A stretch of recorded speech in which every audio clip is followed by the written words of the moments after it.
Pinuri ng DTI Camarines Sur ang bagong pinapagawang 5-story commercial building sa barangay San Francisco, Irigas City, Camarines Sur. Ito ay sa inisyatibo ng Arriba Administration sa pangunguna ni Mayor Rex Oliva at Vice Mayor Edsel Di Maiwata at sa suporta ng mga sangguniang panglungsod na may patayo ang bagong commercial building sa lungsod.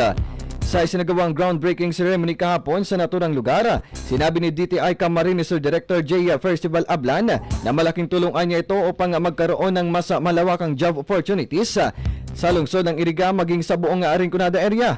Pakinggan natin ang naging parte ng kanyang mensahe kahapon.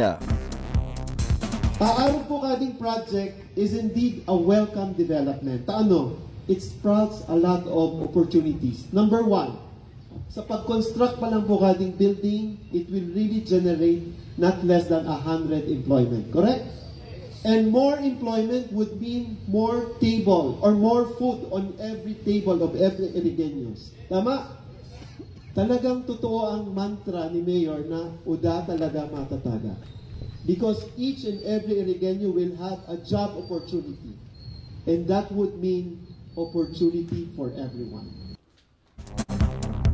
Samantala, dagdag pa nito na dahil sa ganitong anyang project ay mas magkakaroon ng mas madaming businesses sa lungsod na mas makakatulong sa mga Irigeño na mas mapadali ang pag-access sa mga produkto at serbisyo sa komunidad.